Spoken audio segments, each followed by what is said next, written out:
राधे राधे दोस्तों, आज हम शिव पुराण का पाठ शुरू करते हैं। शुरू करने से पहले मेरी आप सबसे विनती है कि मेरे चैनल को सब्सक्राइब, लाइक और शेयर करना ना भूलें, ताकि हम आपके लिए अच्छी अच्छी कथाएं और पुराणे ला सकें। ओम नमः शिवाय। चलो आइए शुरू करते हैं।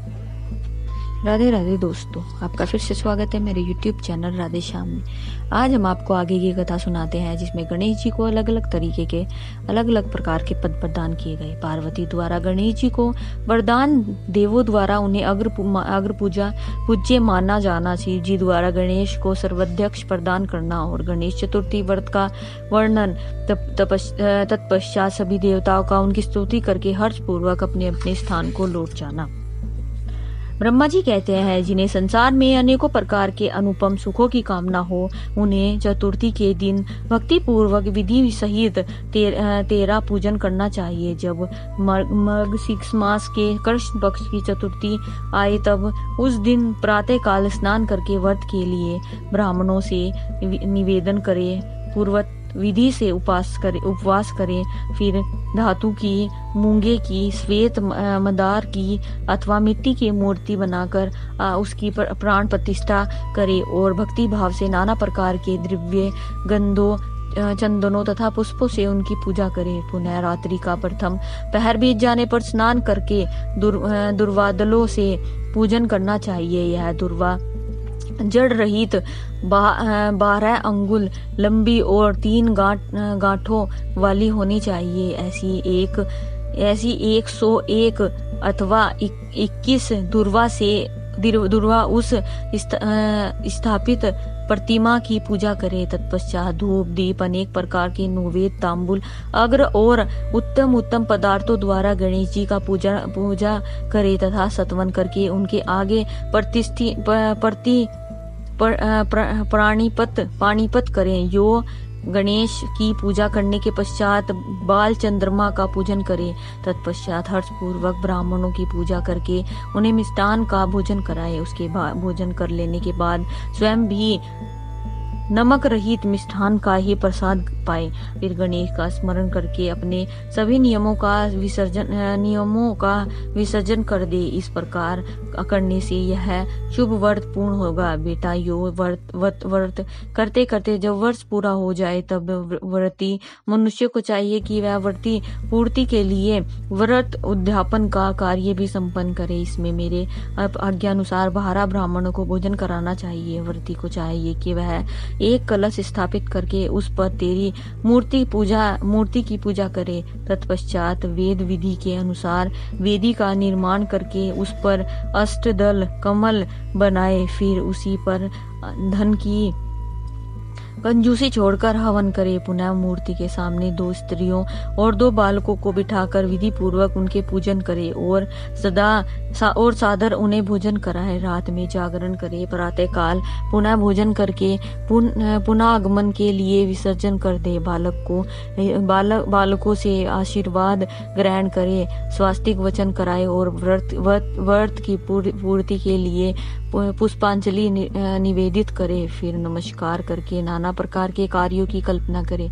इस प्रकार जो इस व्रत को पूर्ण करता है, उसे अभीष्ट फल की प्राप्ति होती है। गणेश जो श्रद्धा सहित अपनी शक्ति के अनुसार नित्य तेरी पूजा करेगा, उसके सभी मनोरथ सफल हो जाएंगे। मनुष्य को सिंदूर, चंदन, चावल, केतकी, पुष्प आदि अनेकों उपचारों द्वारा गणेश्वर का पूजन करना चाहिए। जो लोग नाना प्रकार के उपचारों से भक्ति पूर्वक तेरी पूजा करेंगे, उनके विघ्नों का सदा के लिए नाश हो जाएगा और उनकी कार्य सिद्धि होती रहेगी। सभी वर्ण के लोगों को, विशेषकर स्त्रियों को, यह पूजा अवश्य करनी चाहिए तथा अभ्युदय की कामना करने वाले राजाओं के लिए भी यह व्रत आवश्यक कर्तव्य है।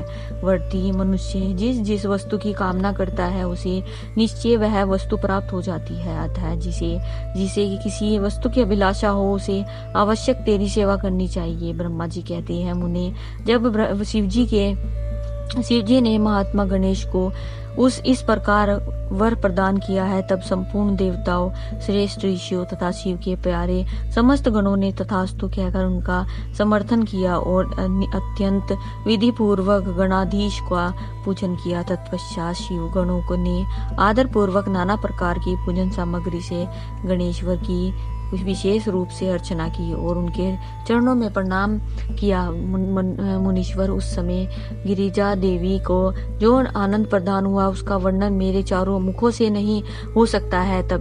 तब मैं उसे कैसे बताऊं। अब उस अवसर पर देवताओं की तुदुम्बियां बजने लगी, अप्सराएं नृत्य करने लगी, गंधर्व श्रेष्ठ गान करने लगे और पुष्पों की वर्षा होने लगी। इस प्रकार गणेश के गणाधीश पद का प्रतिष्ठित होने पर महान उत्सव मनाया गया। सारे जगत में शांति स्थापित हो गई, सारा दुख जाता रहा। नारद, शिव और पार्वती को विशेष आनंद प्रदान हुआ और सर्वत्र अनेक प्रकार के सुखदायक मंगल होने लगे। तदनंतर संपूर्ण देवगण और ऋषिगण जो वहां पधारे हुए थे वे सभी शिव की आज्ञा से अपने अपने स्थान को चले गए। उस समय वे शिव जी की स्तुति करके गणेश और पार्वती की बारंबार प्रशंसा कर रहे थे और कैसा अद्भुत युद्ध हुआ। यो परस्पर वार्तालाप करते हुए चले जा रहे थे। इधर जब गिरिजा देवी का क्रोध शांत हो गया तब शिवजी जी भी जो स्वात्मा होते हुए भी सदा भक्तों का कार्य सिद्ध करने के लिए उद्यम रहते हैं, गिरिजा के सन्निकट रह गए और लोगों की हित कामना से पूर्ववर्त नाना प्रकार के सुखदायक कार्य करने लगे। तब में ब्रह्मा और विष्णु दोनों भक्ति पूर्वक शिवा की सेवा करके शिव की आज्ञा ले अपने अपने धाम को लौट गए। जो मनुष्य जितेंद्रिय होकर इस प्रकार इस परम मंगलिक अध्यायों को श्रवण करता है वह संपूर्ण मंगलों का भागी होता है, होकर मंगल भवन को जाता है। उसके श्रवण से पुत्रहीन को पुत्र, निर्धन को धन, भार्यार्थ को भार्या की प्राप्ति हो, प्रजार्थी को प्रजा की, योगियों को अयोग्य की और अभोग को सौभाग्य की प्राप्ति होती है। जिस स्त्री का पुत्र और धन नष्ट हो गया हो, पति परदेश चला गया हो, उसे इसका पति मिल जाता है। जो शोक सागर में डूब रहा हो वह उसके श्रवण से निसंदेह शोक रहित हो जाता है। यह गणेश चरित्र संबंधी ग्रंथ इसके घर में सदा वर्तमान रहता है, वह मंगल संपन्न होता है। इसमें तनिक भी संशय की गुंजाइश नहीं है। जो यात्रा के अवसर पर अथवा किसी भी पुण्य पर्वत पर इसे मन लगाकर सुनता है वह श्रेष्ठ श्री गणेश जी की कृपया से संपूर्ण अभिष्ट फल की प्राप्ति कर लेता है। आज की कथा में यही समाप्त करते हैं। आगे की कथा हम आपको कल सुनाएंगे। ओम नमः शिवाय। अगर आपको मेरी वीडियो अच्छी लगी तो बेल आइकन दबाना ना भूलें ताकि आपको मेरे आने वाली वीडियोस का नोटिफिकेशन मिलता रहे। धन्यवाद। ओम नमः शिवाय।